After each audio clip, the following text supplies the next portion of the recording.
کہ والفجر، قسم ہے فجر کی، ولیال عشر، اور 10 راتوں کی، والشفع والوتر، اور جفت کی اور طاق کی۔ یہاں ولیال عشر 10 راتوں کی جو قسم کھائی گئی ہے، تو مفسرین کے نزدیک اس سے ذی الحجہ کے پہلے 10 دن مراد ہے۔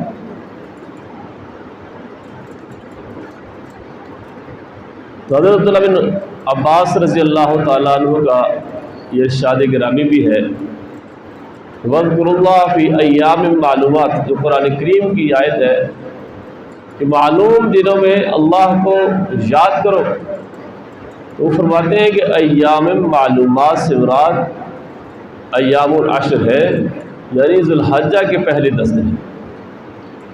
تو یہ جو ذی الحجہ کے پہلے دن ہے، 10 دن ہیں عشر ذی الحجہ، تو بہت زیادہ اہمیت کا حامل ہے۔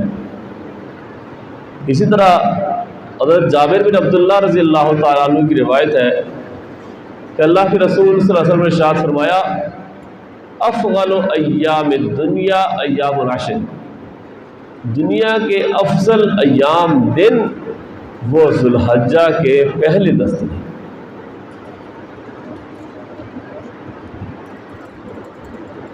اسی طرح حضرت ابو ہریرہ رضی اللہ تعالیٰ عنہ کی روایت ہے، وہ فرماتے ہیں کہ اللہ کے رسول صلی اللہ علیہ وسلم نے ارشاد فرمایا، ما من ایام احب الی اللہ ان یتعبد له فیہا من عشر ذی الحجہ،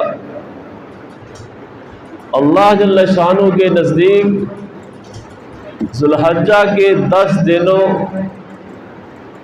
کی طرح کوئی اور 10 دن ایسے نہیں ہیں اور کوئی اور ایسے ایام نہیں ہیں کہ جن میں اللہ کی عبادت کی جائے اور وہ مقام اور مرتبہ انسان کو حاصل ہو جائے جو ان 10 دنوں میں ہے۔ اور پھر فرمایا، یعدل صیام کل یوم منہا صیام سنۃ، ذی الحجہ کے پہلے 10 دن میں سے ہر دن کا روزہ رکھنا 1 سال کے برابر روزہ رکھنے کا ثواب ہے۔ 1 دن کا روزہ رکھنا، اس آدمی نے ان دنوں میں 1 دن روزہ رکھا تو گویا کہ اس نے 1 سال کے برابر روزے رکھے۔ جتنا اجر و ثواب 1 سال کے برابر روزے رکھنے کا ہے، وہ اجر و ثواب آج کل 1 دن روزہ رکھنے کا ہے۔ اور پھر فرمایا کہ وَقِيَامُ كُلِّ لَيْلَةٍ مِّنْهَا بِقِيَامِ لَيْلَةِ الْقَدْرِ، ان 10 دنوں میں سے 10 دنوں کی جو رات ہے، ہر رات کی جو عبادت ہے وہ شب قدر کی عبادت کے برابر ہے۔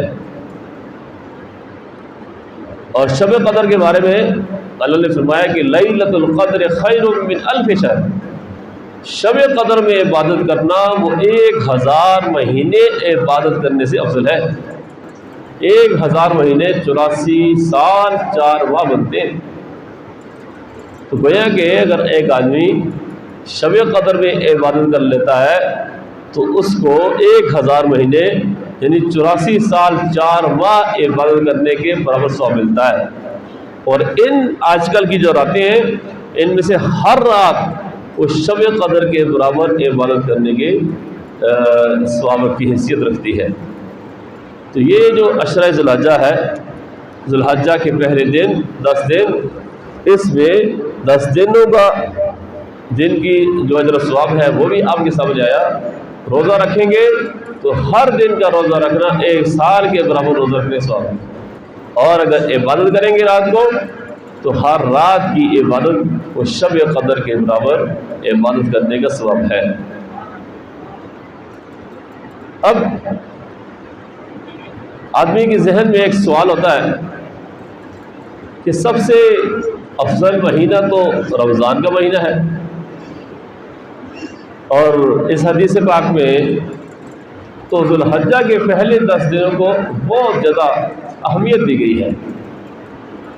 اس کا جواب یہ ہے کہ ذی الحجہ کے ابتدائی 10 دن وہ رمضان کے آخری 10 دنوں سے افضل ہے، اور رمضان کے آخری 10 کی راتیں وہ ذوالحجہ کی 10 راتوں سے افضل ہیں۔ ان دونوں باتوں کو ملائیں گے تو پھر کوئی تضاد نہیں آئے گا۔ ایک اور روایت میں آتا ہے، عبداللہ بن عباس رضی اللہ تعالیٰ عنہ کی روایت ہے کہ اللہ کے رسول صلی اللہ علیہ وسلم نے ارشاد فرمایا، مل عمل فی ایام افضل منہا فی ہذہ، فرمایا کہ یہ جو 10 دن ہیں 10 ذوالحجہ ہے، ان میں کوئی بھی عمل کرنا، فرمایا کہ وہ باقی دنوں میں عمل کرنے سے کہیں زیادہ فضیلت والا ہے۔ باقی دنوں کی کوئی بھی عبادت ہو وہ ان 10 دنوں سے بڑھ کر نہیں ہے۔ قالوا ولا الجہاد، صحابہ نے پوچھا کہ یا رسول اللہ کیا جہاد بھی اس سے بڑھ کے عبادت نہیں ہے؟ حالانکہ جہاد تو بہت بڑی عبادت ہے۔ تو قال ولا الجہاد، حضور نے فرمایا کہ ہاں جہاد بھی نہیں، جہاد سے بھی بڑھ کر آج کل جو عبادت ہے اس کا اجر و ثواب جہاد سے بھی بڑھ کر ہے۔ الا رجل خرج یخاطر بنفسه وماله فلم یرجع بشیء، ہاں وہ مجاہد، وہ شخص جو اپنی جان اپنا مال لے کر میدان جہاد میں کود گیا اور وہاں جا کے شہید ہو گیا، کچھ بھی واپس لے کے نہیں آیا، ہاں اس کا جو اجر و ثواب ہے وہ بڑھ کر ہوگا، اس کو کوئی نہیں پوچھ سکتا۔ لیکن اگر ایک آدمی جہاد کے لیے بھی جاتا ہے اور پھر لڑ کے واپس آ گیا اور ان 10 دنوں میں ایک آدمی نے عبادت کی تو اس عبادت والے کا ثواب اس سے زیادہ ہو جائے گا۔ ہاں اگر وہ واپس نہیں آیا، شہید ہو گیا، تو پھر اس کا اجر و ثواب زیادہ ہوگا۔ تو آپ اندازہ لگائیے کہ جو آج کل یہ جو ایام گزر رہے ہیں یہ کتنے ہی زیادہ اہمیت کے حامل ہیں۔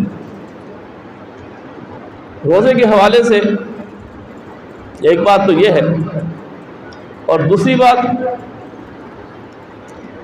اب چونکہ گرمی کا موسم ہے تو عام طور پہ گرمی کے دنوں میں روزہ رکھنا مشکل ہوتا ہے، آدمی کو پیاس بہت لگتی ہے، بار بار پانی کا تقاضا ہوتا ہے، خواہش ہوتی ہے، تو اسی عبادت کا اجر و ثواب زیادہ ہے جس عبادت میں انسان مشقت زیادہ اٹھاتا ہے۔ جتنی زیادہ مشقت انسان اللہ کے لیے اٹھاتا ہے اتنا ہی اجر و ثواب ہے۔ اگر کوئی آدمی ہمت کر کے یہ مشقت بھی برداشت کرتا ہے اور روزہ رکھتا ہے تو اس کے اجر و ثواب کی کوئی انتہا نہیں۔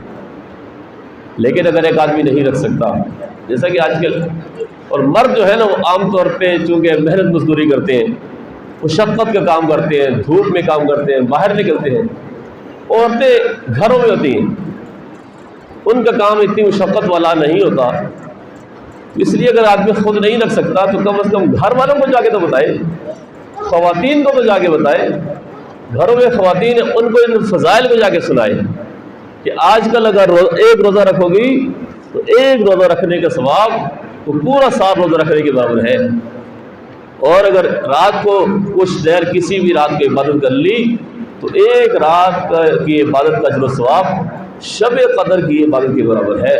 تو یہ مختصر سی بات تو جا کے گھر والوں کو بتا دیں، اپنی مسز کو بتا دیں، والدہ کو بتائیں، بیٹیوں کو بتائیں، بہنوں کو بتائیں، تو جو ان میں سے رکھ سکتی ہوگی تو انشاءاللہ تعالیٰ اس کا اجر و ثواب میں آپ بھی شریک ہو جائیں گے۔ اس لیے کہ جو انسان دوسری کو نیکی کی طرف لاتا ہے، الدال علی الخیر کفاعلہ، جو آدمی نیکی پر آ گیا تو جتنا ثواب نیکی کرنے والے کے لیے ہے اتنا ہی ثواب بتانے والے کے لیے بھی ہے۔ تو یہ تو کیا جا سکتا ہے نا، یہ تو کوئی مشکل بات نہیں ہے۔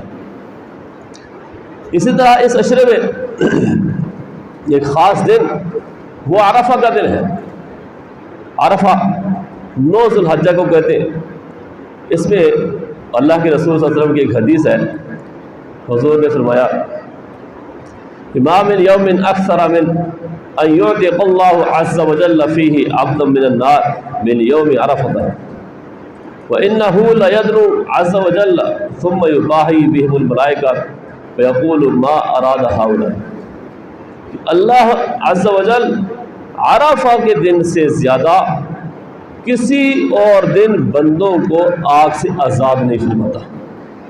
یعنی جتنے زیادہ لوگوں کو اللہ تعالیٰ عرفہ کے دن جہنم سے نکال کے جنت میں داخل فرماتا ہے، باقی جو دن ہے باقی دنوں میں اتنے زیادہ لوگوں کو جہنم سے آزادی نہیں ملتی. یہ اتنا بڑا دن ہے. اللہ عز و جل بندوں سے قریب ہوتا ہے اور پھر اور قریب ہوتا ہے، اور پھر ان کی وجہ سے فرشتوں کے سامنے اللہ جل شانہ اظہار فخر فرماتے ہیں. اور پھر وہ کہتے ہیں کہ لوگ کیا چاہتے ہیں، یعنی لوگ بخشش ہی تو چاہتے ہیں. اسی طرح یوم عرفہ، اس کا روزہ رکھنے کا بھی بڑا جلسہ ہے. 9 ذی الحجہ کا روزہ رکھنا، یہ خاص اس کا اہتمام کرنے کی ضرورت ہے.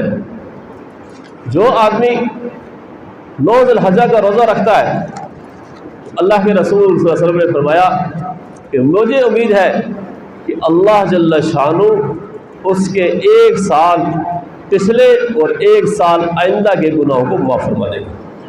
یہ حدیث ہے، قتادہ رضی اللہ عنہ روایت ہے کہ حضور نے فرمایا کہ صیام یوم عرفہ احتسب علی اللہ ان یکفر السنۃ التي قبلہ والسنۃ التي بعدہ.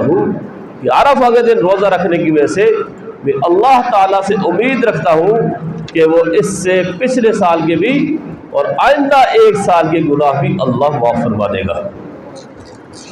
تو عرفہ 9 ذی الحجہ، ہمارے ہاں 10 ذی الحجہ وہ جمعرات کو ہے، تو 9 ذی الحجہ وہ بنتی ہے عرفہ وہ بدھ والے دن.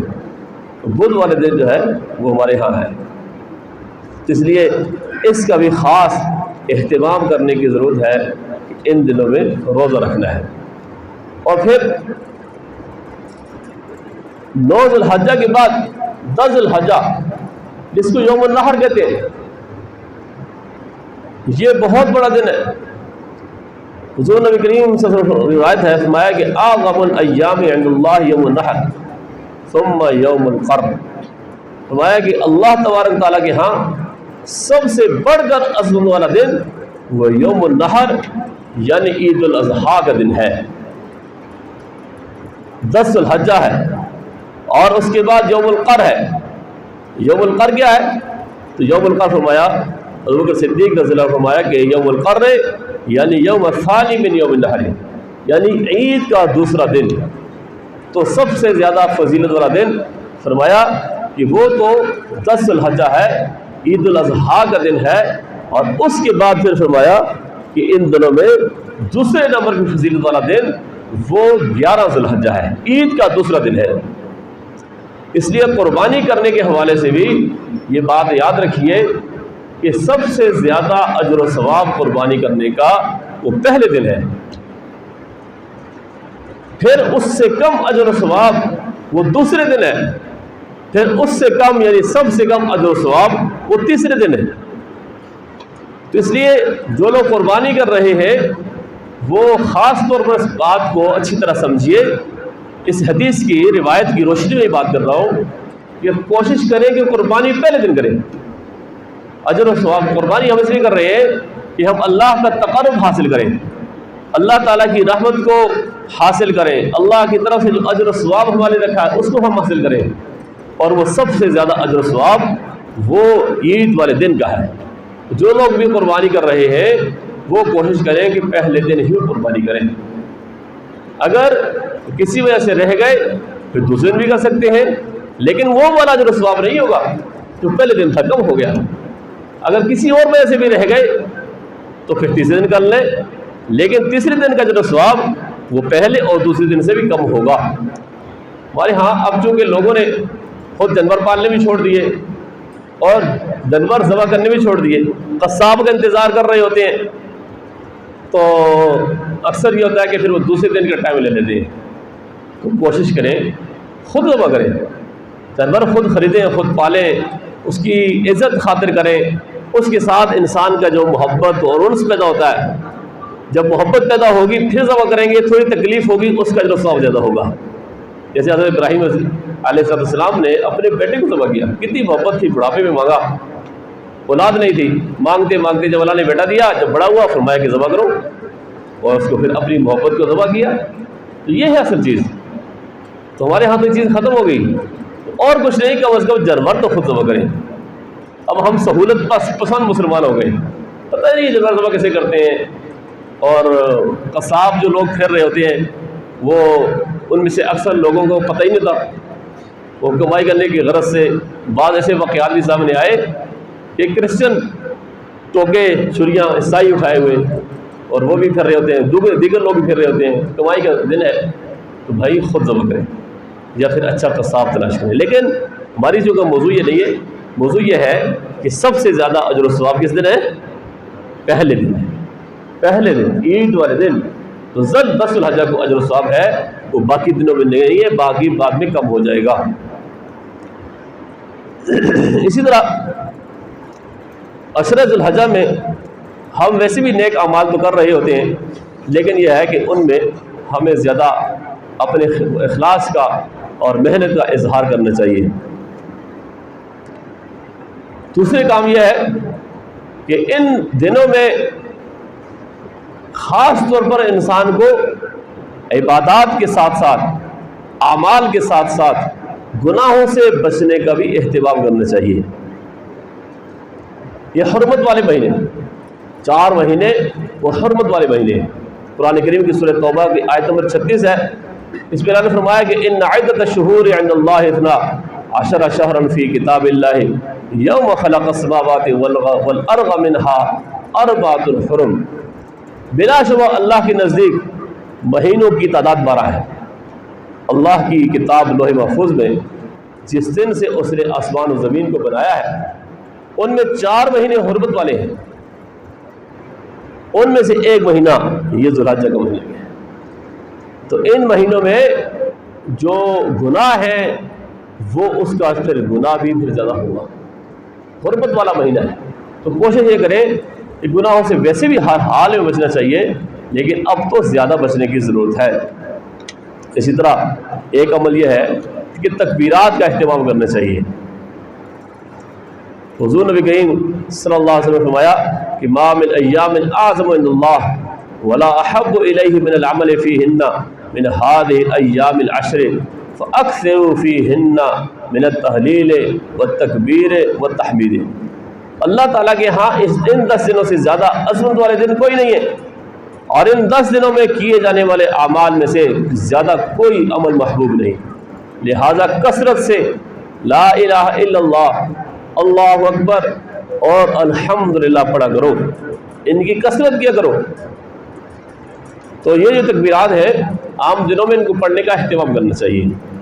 البتہ 9 ذی الحجہ سے لے کر 13 ذی الحجہ کی، 9 ذی الحجہ کی فجر سے لے کر 13 ذی الحجہ کی عصر تک یہ 5 دن ایام تشریق پڑھنا یہ واجب ہے. ہر فرض نماز کے بعد اونچی آواز سے ایک دفعہ اللہ اکبر لا الہ الا اللہ اللہ اکبر وللہ الحمد.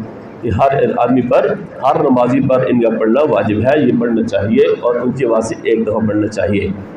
یہ تو ان دنوں میں، لیکن عام حالات میں ان دنوں میں ویسے بھی چلتے پھرتے یا نمازوں کے بعد کم از کم آہستہ آواز سے ان کو یہ تکبیرات، یہ تحمید، یہ تحلیل، لا الہ الا اللہ، ان کو پڑھنے کا اہتمام کرنے کی ضرورت ہے، کیونکہ اللہ کے رسول صلی اللہ علیہ وسلم نے یہی بات ارشاد فرمائی ہے.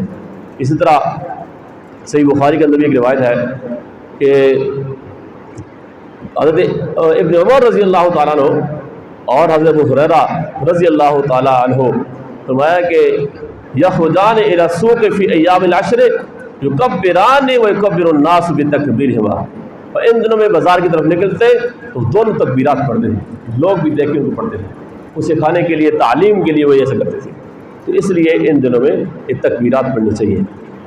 اور پھر جو لوگ قربانی کرنے کا ارادہ رکھتے ہیں تو ان کے لیے یہ ایک عمل یہ ہے کہ قربانی کرنے والے لوگ وہ جب یہ ذی الحجہ کا چاند نظر آئے تو پھر اپنے بال اور اپنے ناخن نہ کاٹیں. یہ مسئلہ ہم نے اپنے دروس میں بیان کیا ہے ہمارے ہاں جو درس ہوتا ہے فجر میں اور عصر میں اس میں بیان ہوا ہے، لیکن کچھ لوگ جو نہیں ہیں تو ان کے لیے مسئلہ دوبارہ عرض کر رہے ہیں۔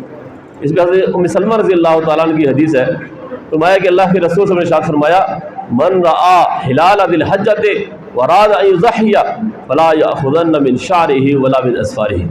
فرمایا کہ جو آدمی ذی الحجہ کا چاند دیکھ لے اور وہ قربانی کرنا چاہتا ہو تو اسے چاہیے کہ وہ اپنے بال اور اپنے ناخن نہ کاٹے۔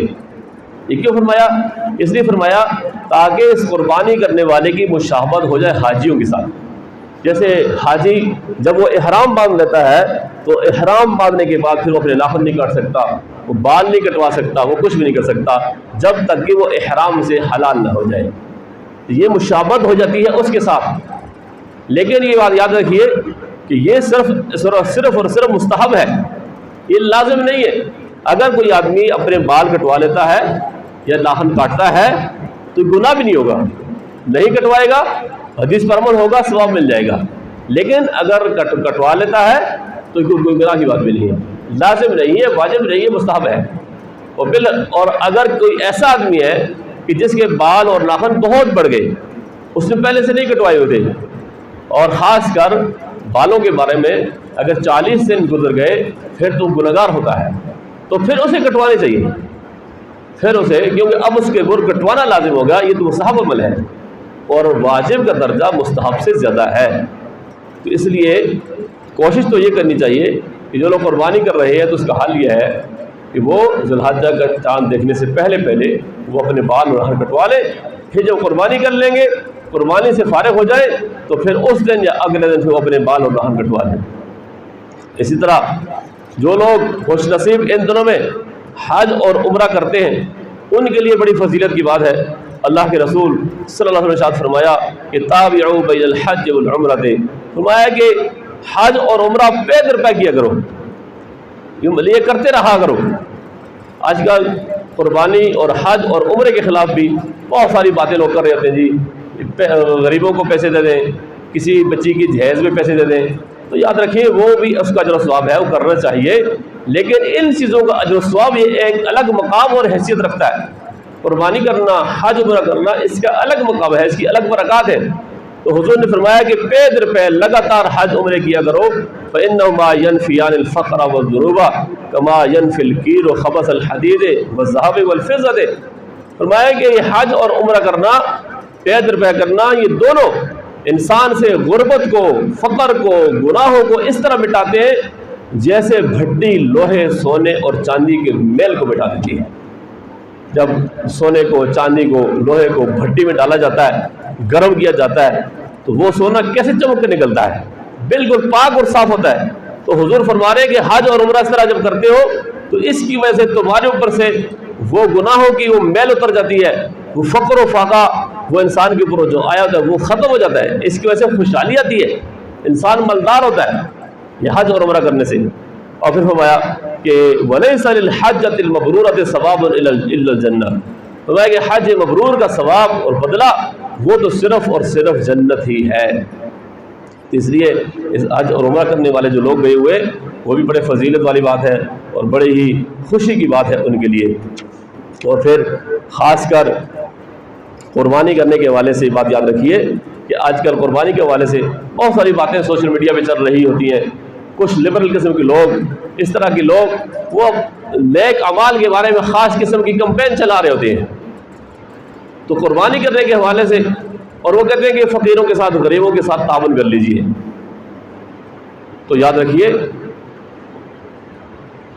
اللہ کے رسول صلی اللہ علیہ وسلم نے جو ارشاد فرمایا کہ 10 ذی الحجہ کو، عید والے دن کو، انسان جو بھی اعمال کرتا ہے، صدقہ خیرات کرتا ہے، وہ نماز پڑھتا ہے، وہ نوافل کرتا ہے، کچھ بھی کرتا ہے، فرمایا کہ ان سارے اعمال میں سے سب سے زیادہ پسندیدہ عمل اللہ جل شانہ کو جانور کا خون بہانا ہے، جانور ذبح کرنا ہے، قربانی کرنا ہے۔